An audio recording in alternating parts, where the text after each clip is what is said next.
Hi friends, welcome back to my channel.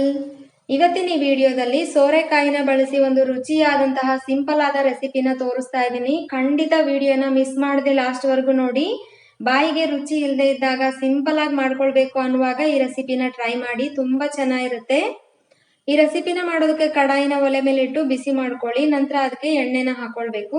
ನಾನಿಲ್ಲಿ 2 tea spoon ಆಗುವಷ್ಟು ಎಣ್ಣೆ ಹಾಕೊಳ್ತಾ ಇದ್ದೀನಿ.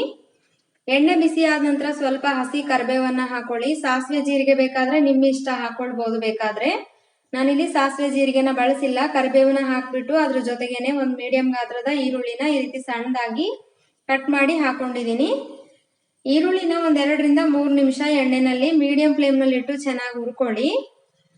ಹಾಗಂತೇಳಿ ತುಂಬಾ ಕೆಂಪಗಾಗೋವರೆಗೂ ಹುರಿಯುವ ಅಗತ್ಯ ಏನಿಲ್ಲ, ಇಷ್ಟ ಆದ್ರೆ ಸಾಕಾಗತ್ತೆ.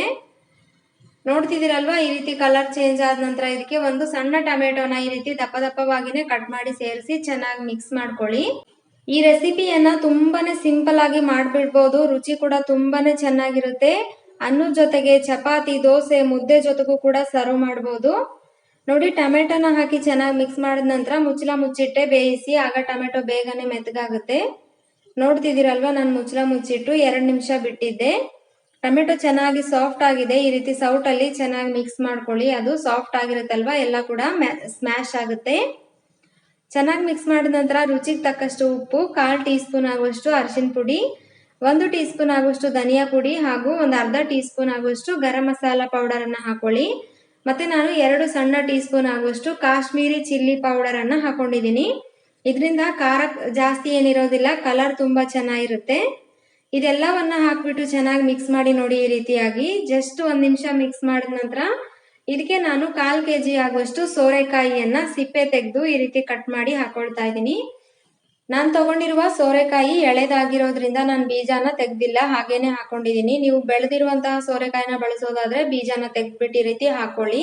ಚೆನ್ನಾಗಿ ಈ ಮಸಾಲೆ ಎಲ್ಲ ಕೂಡ ಸೋರೆಕಾಯಿಗೆ ಹಿಡಿಯೋ ರೀತಿ ಮಿಕ್ಸ್ ಮಾಡಿ ಮುಚ್ಚಳ ಮುಚ್ಚಿಟ್ಟು ಲೋ ಫ್ಲೇಮ್ ನಲ್ಲಿ 2 ನಿಮಿಷ ಬೇಯಿಸಿದ್ದೆ ನಾನು. ಜಸ್ಟ್ ಇದು ಮಸಾಲೆ ಏನಿದೆ ನೋಡಿ, ಈ ಒಂದು ಸೋರೆಕಾಯಿಗೆ ಚೆನ್ನಾಗಿ ಹಿಡಿಬೇಕು. ಮುಚ್ಚಿಟ್ಟು ಬೇಯಿಸೋದ್ರಿಂದ ಚೆನ್ನಾಗಿ ಹಿಡ್ಕೊಳ್ಳುತ್ತೆ. ಅದಾದ ನಂತರ 1/4 ಕಪ್ ಆಗುವಷ್ಟು ತೊಗರಿ ಬೇಳೆನ ಅರ್ಧ ಗಂಟೆ ನೆನೆಸಿ 2 ಗ್ಲಾಸ್ ನೀರು ಮತ್ತು ಒಂದು ಸಣ್ಣ ಸ್ಪೂನ್ ಆಗುವಷ್ಟು ಎಣ್ಣೆನ ಹಾಕಿ ಕುಕ್ಕರ್ನಲ್ಲಿ ಬೇಯಿಸಿರೋದನ್ನ ಹಾಕೊಂಡಿದ್ದೀನಿ. ಹಾಗೆ 1 ರಿಂದ 1.5 ಗ್ಲಾಸ್ ಆಗುವಷ್ಟು ನೀರನ್ನು ಕೂಡ ಸೇರಿಸ್ಬಿಟ್ಟು ಚೆನ್ನಾಗಿ ಮಿಕ್ಸ್ ಮಾಡಿ.